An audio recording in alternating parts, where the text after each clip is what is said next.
Hello, everybody, and welcome back to Odin's movie blog. I am the critic who is a cynic. Hope you're doing well, and today I wanted to wish everyone a very happy Halloween or blessed All Hallows Eve for any of my Catholic brethren out there, as today is indeed the eve and vigil for tomorrow, All Saints Day. But on this Halloween, I figured I'd do a little bit of a box office update on The Joker, which is arguably my favorite film of 2019, and potentially even of the last several years, as well as mentioning a couple of Halloween-themed things, including the most important thing of all, which is that this video is indeed today sponsored by candy corn. For those that have not been following, there's been a huge debate among the YouTube, Twitter community, a lot of whom are Fandom Menace creatives and Geeks and Gamers members, and my boy Drunk 3PO is going to know exactly what I'm talking about here, and candy corn simply is delicious. And so today's video is indeed brought to you by candy corn. Pure sugar. How can you not like it? It is literally pure sugar. Nothing more. All right, anyway, hope everyone is doing well today. Joker is also doing extremely well, as we can tell from these numbers. So, Joker's worldwide box office totals up to $857.9 million, which is very, very impressive. Just remember that this film cost $55 million to make. It has not, up to this point, been released in China and most likely will not get one, seeing that they would probably need to cut this down to a PG-13 film just to get a release there. And also, I think that the general themes of the film, especially with Joker being the center of this uprising against the craziness of the corruption of the politics and the corruption of the entire city, really, of people who run both in the business and in the political world, Gotham City. Something probably that they wouldn't want to actually happen in China, because China is also very, very corrupt, and you already see what's going on in Hong Kong right now, and so you know that they probably don't want to have that kind of stuff being influenced, and so they likely will not have it being shown as much. But as you can see here, the overall numbers of this film have actually been very, very good. I mean, go ahead and look at those dates. This movie came out at the beginning of the month and is already still in the top spot. Right now, as of today, or as of the most recent day, it was number one at the box office. And so again, as of yesterday, on Wednesday, October 30th, it came in at first at 1.6 million. This is a film that has, again, been out, as it says up there, 27 days. It is outperforming films that have been out half that time. That is an incredibly impressive feat for any film to do, much less a film that costs significantly less money and also has significantly less promotion than films like Maleficent or Zombieland Double Tap. Zombieland Double Tap, you could probably make an argument that they had about as equal promotion, but Maleficent especially, being a Disney film, you know that film got crazy amounts of promotion. You know that Maleficent also was able to get released in various countries because of the dealings that Disney is able to do, especially at the behest of China. And I think that's something that we simply cannot ignore. It's amazing that a film like this, which obviously deals with some level of magic, is allowed in China when they're very clear about no, nothing with magic, nothing with this or that, but they'll make excuses. They'll make exceptions for Disney. Now, I'm sure the reason why is because Disney is willing to cut and edit their films to whatever the Chinese government wants, which also should just make you that much angrier at Disney, because they are basically playing ball with a communist government just so that they can make more money. Now, I'm all for capitalism. I'm all for people making money, but when you're going to go ahead and listen to and kowtow to a communist regime that can't even take a joke about Winnie the Pooh, you got yourself some problems right there. And so, yeah, this film is not doing very well. This film is likely going to cap out at best $400 million. While in this film right here, you're looking at a film that by the end of this weekend, will easily be into the $900 million territory and could potentially, over the next few weeks, actually reach the $1 billion mark. It would be the first non-Disney related film to reach the $1 billion mark this year. That's an impressive feat. That is going up against competition from Disney. That is going up against the likes of Aladdin, which was a terrible remake no one wanted. That's going up against films even like Lion King, which, yeah, made $1.6 billion, but it got a China release and also got a huge promotion and huge push because Disney just owns everything and is able to control the theaters to the point where you have so many showtimes that you're guaranteed to make a lot of money. Not to mention, they were banking on nostalgia for many people that were born at the time or were kids at the time of the original Lion King, are now adults, now about my age, having kids that they want to introduce that story to, and what better way to do it than on the big screen. I'm sure that movie was a lot of kids' first films, and I feel sorry for those kids because, dear Lord, the sorriness of that film And just the lack of any sense of life or soul in that film is truly terrible. But anyway, just want to give you a quick update on the Joker box office numbers. It's doing very well. It's going to do even better, all without China, all without anything else. But I also want to give a shout out to MVD Visual, who keeps sending me movies that I just have not had time to actually watch all the way through. But I'm hoping to do something similar to what I did last time, where I'm able to watch, give you an idea of the video audio quality, and also just to break down basic plots and everything like that. So let me go ahead and just list off a bunch of those. And while I'm about to do that, let me go ahead and pull some more candy corn here, because I know that this triggers a lot of people. I don't know why. You see this right here? It's just sugar.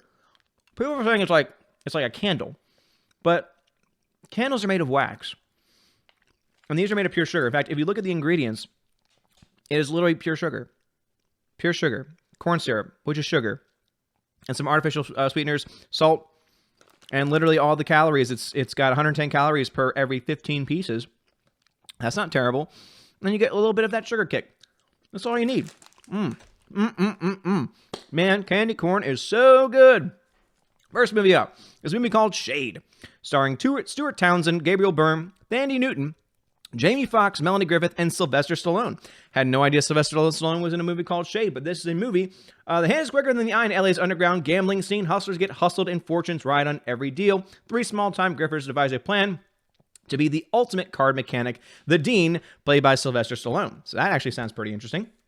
I was also sent a film called A Guide to Recognizing Your Saints, a film starring an extremely young Shia LaBeouf, Rosario Dawson, Robert Downey Jr., Diane Weiss, and Channing Tatum. Had no idea all of those were in this movie, or in a movie together. And also Chaz Palminteri. I know I've seen him in a bunch of films before.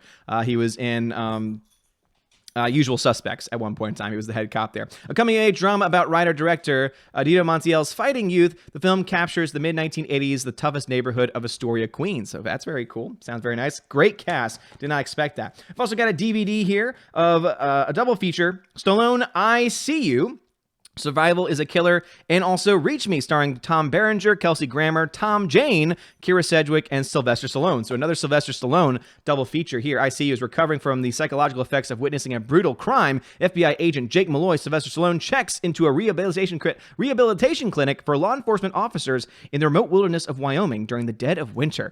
This has Alex McCarthy written all over it. And the second film, Reach Me, a mysterious author's self-help book inspires a journalist, his editor, and a former convict, a mobster, and others to reevaluate their choices and work towards creating better lives. Very, very cool. I also have a classic here that I'm actually extremely excited to get into. This is another, this is another Arrow Video release, and this is a film starring Jimmy Stewart, my boy Jimmy Stewart, a film by Anthony Mann called The Far Country. Never heard of this one before, but I do like me some Jimmy Stewart right here. It's an archetypal example of its genre. The Far Country is one of 5 superb westerns the screen legend Jimmy Stewart made, which acclaimed Hollywood auteur Anthony Mann, who also did El Cid and The Man from Laramie. So I'm sure that I got a lot of people out there that are Western fans that are going to know exactly what this film is, saying, Odin, you're an idiot. How have you not seen this film? But you all know. That's just kind of my deal. I also have I'll Never Forget You, the last 72 hours of Leonard Skinner. That's going to be, for anyone that doesn't know, Leonard Skinner is the band that most of the members died in a plane crash. At the height of their popularity in 1977, they were struck by tragedy, a plane crash that killed the band's founder and lead singer, Ronnie Van Zant, along with Steve Gaines, backup singer Casey Gaines, assistant road manager Dean Kilpatrick, pilot Walter McCreary, and co-pilot William Gray. So it killed a couple of members of the band. Obviously a very, very terrible tragedy. So it looks like it's going to be based off the book I'll Never Forget You by Gene Odom. So all about Leonard Skinner. So that's going to be available. I also have another one of these Blu-rays that I got previously, where it's a Blu-ray and a CD and a concert, but also kind of like this documentary style too. It's called Humble Pie, Life and Times of Steve Marriott, 1973 Winterland Show. So it actually includes the 1973 concert as well. Never heard of this artist before, but sounds very, very interesting. I also received The Pretenders, starring Jack Kilmer, Jane Levy, Shamik Moore, Juno Temple, Brian Cox, Dennis Quaid, and James Franco. And it's actually, this is a film by James Franco. Okay, so James Franco made this film called Pretenders. Life imitates deadly art as French New Wave-obsessed film student Terry and his best friend, the smooth-talking Phil, are both seduced by mysterious actress Catherine. Interesting. Okay, so story about seduction here, directed by and created by James Franco. And then the last, I have another double feature featuring once again Sylvester Stallone. And interestingly enough, it includes the movie Shade, which I also just received. Sylvester Stallone and Madeline Stowe in Avenging Angelo. Her life is his job. And then Shade, of course, which I've already mentioned, and just a little more information about that film. Avenging Angelo, action superstar Sylvester Stallone stars as Frankie Delano, a tough-as-nails bodyguard protecting a mafia kingpin's daughter from being the next hit. So that sounds like it could be a good time right there, Avenging Angelo. So all these films are going to be available for purchase very soon, if not already. I know that there was one section there that has been in my possession for about a week or so. Most of these films are coming out and are going to be coming out beginning middle of November. So please make sure you check any of those titles that sound interesting to you. Make sure you check them out. And a huge shout out once again to MVD Visual for sending me these movies. It always is really great of them to do so. And hopefully I'll be able to watch them all, but also of course just be able to tell you a little bit about the special features that are being offered, especially on the Era Video release, because these are always very good releases. And very, very excited to be watching this because I love Jimmy Stewart. Oh, I wish I had $1 million. Hot dog. And let me just go ahead before I end the video to start off with another little round of candy corn here. Oh, pure sugar. Again, I haven't even reached the 110 calories yet, but I've already been satisfied by the sugary taste. So anyway, today's video wasn't once again sponsored by candy corn, but let me know, what are your thoughts on candy corn? What are your thoughts on the Joker box office or any of the movies that I mentioned from MVD Visual? Please let me know in the comments section below. If you like this video, smash that like button, give me a subscribe, it helps and all that. You're all amazing and beautiful people. Tonight, we will be watching, me and my wife as well, or rather me and my wife, we'll be watching Addams Family Values, which is an excellent Halloween film. And so if I could recommend any film for you to watch this Halloween, it would either be the first Addams Family live action or Addams Family Values. Both are great films. I think Values is just a little bit better, has a little bit more comedy. The introduction of the character Debbie, played flawlessly, let's see, I just want to make sure, by Joan Cusack, is just wonderful. Debbie. Everyone in this cast is fantastic. Both these movies are freaking hilarious, and yeah, cannot wait to watch it. This is a Halloween tradition of mine. Another one, though, if you're looking for something a little bit more scary, I would say you could look at Trick or Treat, which is by the same person that made the movie for Christmas, which I will be watching because it is an annual Christmas tradition of mine, and that is, of course, Krampus. Highly recommend it. Anyway, let me know your thoughts about this stuff and all that you talked about in the comment section below. If you like this video, smash that like button, give me a subscribe. It helps me out a lot. You're all amazing and beautiful people. Have a wonderful day, and as always, God bless and eat candy corn.